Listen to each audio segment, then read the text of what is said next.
Hey guys, welcome back to another episode of Raynday Gaming. My name's Raynday, and today we're taking a look at some speed Tyra with a little bit of an emphasis on her new buffs. Firebomb, of course, getting buffed here in OB61. Movement speed does stack. I know there's been a lot of things talking about these new changes to the movement speed and the diminishing return. So if you haven't caught up on that from my channel, I'll be giving you basically the changes in a nutshell, and also talking about Tyra and one of the kind of underrated legendaries that I think exists in the game right now, Discovery, which gives basically Tyra 25% extra damage onto anyone she throws that hunter's mark on. And when you look at it as a tank, that's pretty devastating, or just in a duel, that's pretty devastating. But when you combine it with the fact that that gets applied to every single person's weapon on your team, everyone doing 25% more damage on their weapon is a big deal. You just say, Drogo, say he hits for 750, he hits for 850, but you know, you look at, or say it's for 1,000, that's an extra 250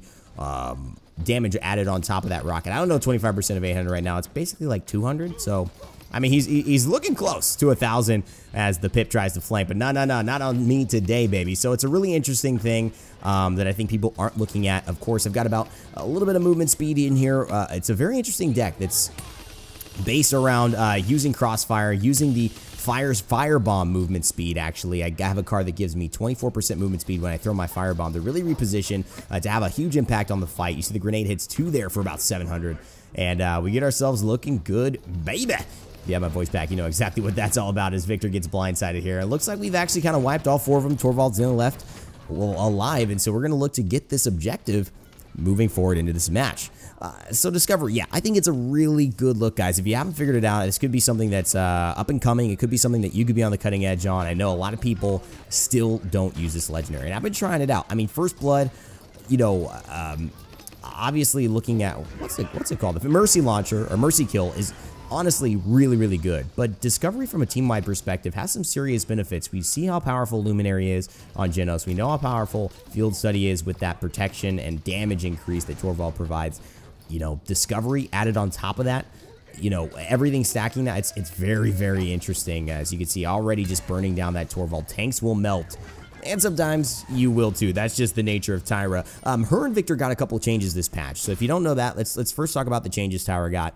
One, she got an increase into the lethality of her Firebomb. So now instead of doing it does percentage base health. So for tanks, for regular people, it does the same amount of damage. And it's a great thing to throw on the point. That's why I have it at a 4-second reduction in cooldown. Now, however, it also is an 18-second cooldown to begin with, so it's a very large cooldown. You can augment your cards. In my deck, I have 30% cooldown reduction on elimination for all my skills, which means I get 6 seconds off, basically, of that 18-second cooldown. Plus, it's already a basic 14-second cooldown because of my 4 seconds off through the card. So I'm basically able to, if I get a kill off that Firebomb, get it back within 8 seconds, which is a big deal. As you see, the Crossfire there just deletes them all. And look at this, man. Look at how fast I'm moving there. The extra 40% movement speed from that ultimate Crossfire definitely helping me to reposition here in this fight. And you just make sure to keep track of my cooldowns. Whenever you see me get an elimination, you'll see they'll all just jump down, probably become available. And that's how powerful these cards are when things are going in your favor. So she got an increase in lethality, 3% per tick of your maximum health to now 4%. So an extra percentage, which is a big deal when you look at, you know, basically, you know, let's say Torvald, who has 4,000 health, 1% of that would be 40. So that's 40 extra damage a tick, right? It's saying maybe going from 200 to 240. That's a big deal. And it helps to really make it so that you do not want to stand. You take more punishment when you stand into it. And good Tyra players can really position it, can time it, can throw that Firebomb at the right moment to either ward off space or really just put someone in a bad spot. Doesn't combo too well with Genos, as you do have to stand into it, and Evoid grips him out, so therefore the Terminus probably lives more than he would have, but he is locked in place as this pip looks to finish me off and flank me down. We're going to pick up some Wrecker here. I actually thought when I was first getting Wrecker that this was the new PTS Wrecker, but it is not. It's literally dealing with shields, and since you can't damage Terminus's shields, a little bit weird. Not the best choice, but all in all, we end up getting a 1-1 tie, dominate that objective, so I'm not worried about that whatsoever. Team's doing well, happy with all these guys. I don't think our Drogo's died, so that's a great start. So she got that. She also got a change to the fall-off of her weapon, and so if you don't know what that means, it means she can do more damage more frequently from range. So she's doing more damage at farther away, which means that she's It doesn't have to be so mid-range to impact a fight, which is what you'll see. I'm fighting mid-range when I want to, but a lot of times I'm looking to poke out and create an advantage from afar for my team, and definitely apply that hunter's mark, get some movement speed, throw the firebomb under the point, ward them off, and then essentially try and pick my moments as to when it's time to aggress. And that is a really great thing. Tyra suffers from not having movement, not having abilities, you know, running nimble now because it does stack with my other movement skills, although it's not going to stack fully, which we'll get into with how the movement stacking kind of got adjusted here and executed in this patch. But it does stack, and it will help, and it does make a weakness of Tyra's as I accidentally fall off here. That much less of a weakness as Torvald on the objective goes into the crossfire trying to finish this guy off, but I am getting trailed from the backside. I finished the Torvald off, thank goodness, right before I get taken down. It looks like this Pip just had my number, chases me, and still is alive, flanking in onto this Talus, who just can't seem to finish him off from the backside. So we have 600 credits now, able to get Nimble 2 if I want. That 20% movement speed is beneficial, as we seem to have kind of wiped, which is unfortunate there because, you know, not wanting to wipe in this game. We have the clear command. The one thing that I didn't do, firebomb just a little bit too far, is throw that firebomb initially onto the point. They've had the objective this entire time, and with Torvald, with Terminus, it's just making a bad problem worse. That shield just so dang good at blocking all of my damage, everything that I want to do. It feels like it's up all the time. Let me know how you guys feeling about Terminus as well in the comment section below. If you're liking him, if you're feeling he's too strong, too weak, do you think he needs a buff? You know, what are you enjoying? What loadouts are you running? I'm curious your Terminus thoughts because he just came out today. But I think people have been sleeping on Tyra. Nice grenade there, my son. You gotta congratulate yourself every now and then, okay? Don't get too upset, you know, trying to play perfectly. Sometimes when you do good things, shout yourself out. Go ahead and scream. Good job, Raynday. You the man. You the man. Okay, stop. It's time. That's too much. It's too much. Fine line. As you see the hunter's mark there, going into the Terminus, still giving me vision to my target, but also helping that everyone else to finish this guy off as fast as possible. And we do end up getting the kill. That's the power of Discovery. That extra little bit of damage that wouldn't have been there had you not applied that hunter's mark is a huge aspect of why it can be such an impactful opportunity. You can look here, so much from Torvald shielding these guys. We finally get the kill on the Moldamba. No one is around yet. Crossfire just to back up. I don't see anyone flanking, and I'm using the movement speed to just get a better look, but no.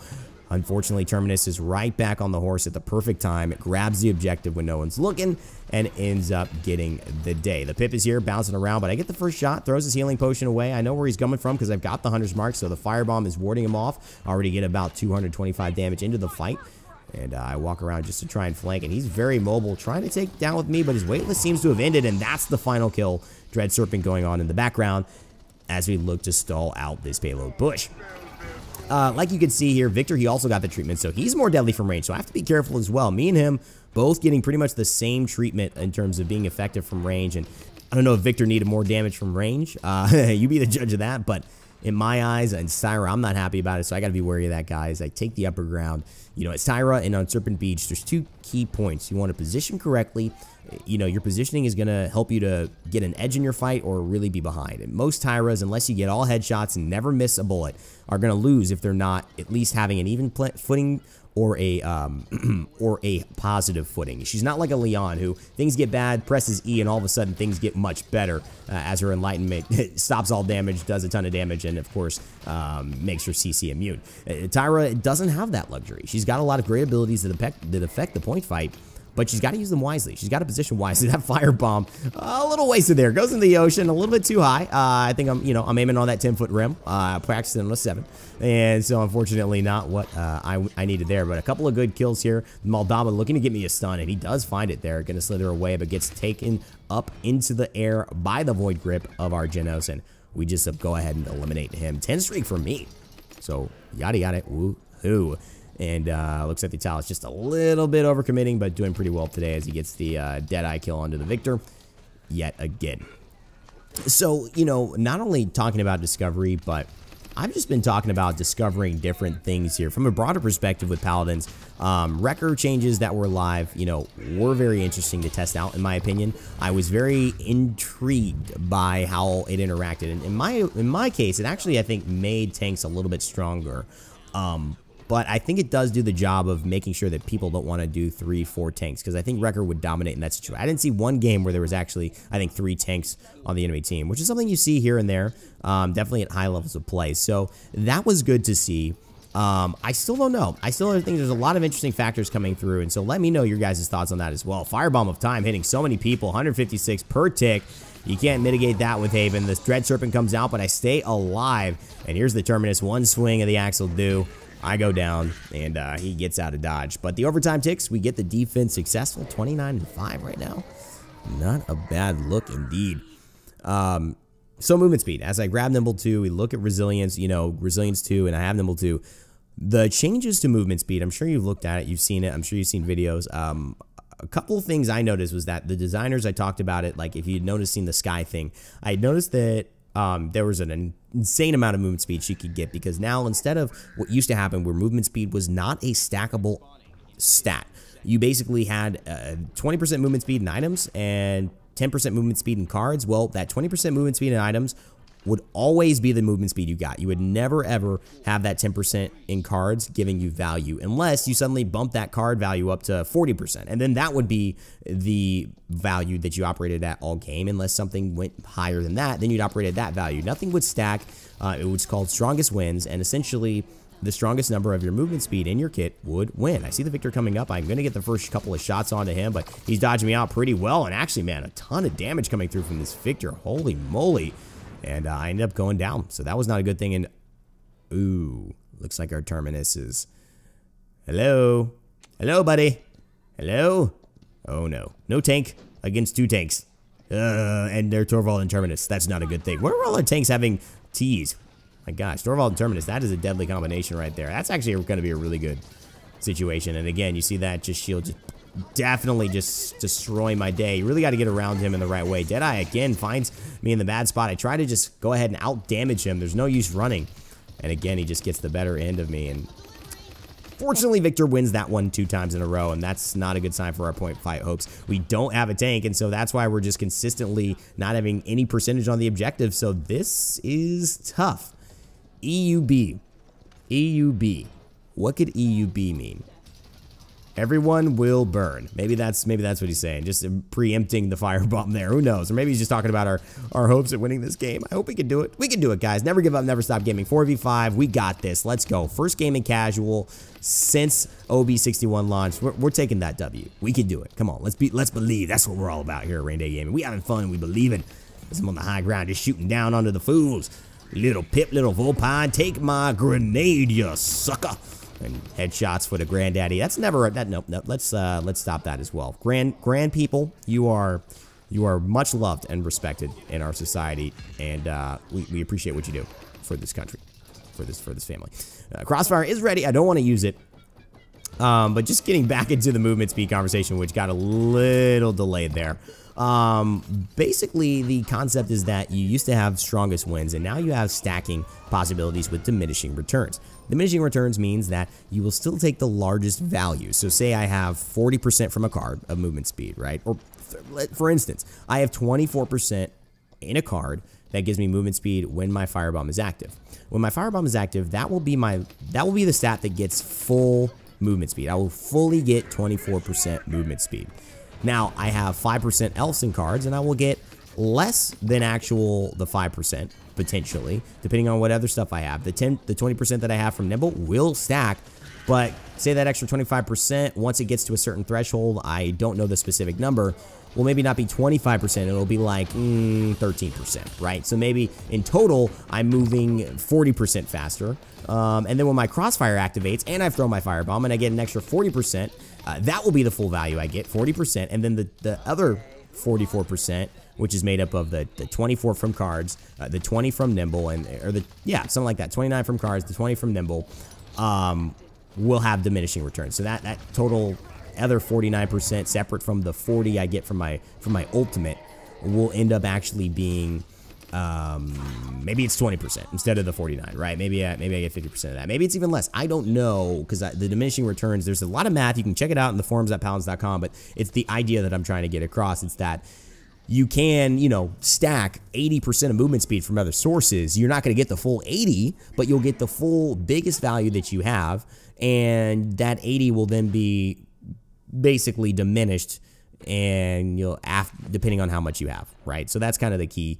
So you can get to some very high numbers, and movement speed is more impactful than it used to be. So ultimately, despite the fact that yes, I'll have 49% in cards of nimble and cards in my deck, but I also, you know, it's like you will still see that you are moving much faster.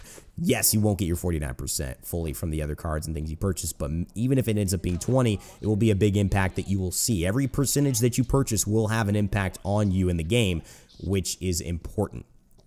And that is something to note. So when going in with Tyra, I think this makes champions who don't have a lot of movement. Look at this movement speed, though, by the way. You just see how fast I got on there. I think champions who don't have a ton of movement speed in general, or who suffer from a lack of mobility, as you see a great void grip right there, but an even better protection saves the victor's life, at least for a moment, will find more value in their cards. I also think this is going to make some other champions, as I'm sure you've seen, Elven Path tweeted some things where Lex was just skating around like he was freaking, I don't know, on the slopes down in Big Bear, will actually end up, being very, very fast and maybe meta, maybe the choice that you want to go no matter what, because of the fact that it's just really good. I go down for the second time here on the last point fight.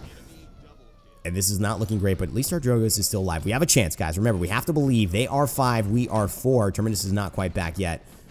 And this is unfortunate. But, oh, look. Oh, he's here. Sideshow Logger is here, guys. This could be it. He goes into the Shatterfall, throws it up into the air, and we do get them all down. But the Firebomb is where the other Terminus is fighting on to this Victor, trying to flank me. He's going to catch these hands, crossfire right away into the battle, and Terminus wants to delay getting back up. Oh, maybe he's just not going to use his ultimate here. We've got 45%, and now things have changed. Suddenly, fighting with the 5th member seems to even out the game and give it to an advantage to us. What a surprise. The Maldama staying alive yet again, but there's the Firebomb. He's still here, but now looks like maybe he will fall working from the Torvald. Is it really working, Torvald? Because guess what? You are going down. The Pip goes down. The Torvald can't make it. Granddaddy can't compete against Big Daddy, Stone Daddy, Bone Daddy. I was just watching Nightmare Before Christmas. Is so funny. How you doing, Jack? Well done, Bone Daddy. If you've seen the movie, if you watch it soon, it's holidays time, you will know. Remember, Bone Daddy, because that is just the greatest. That is just the greatest. Somebody needs to call me Bone Daddy one day. I feel like I'll be just, I will have won life at that point if I get called Bone Daddy for a legitimate reason that's positive. You know what I mean?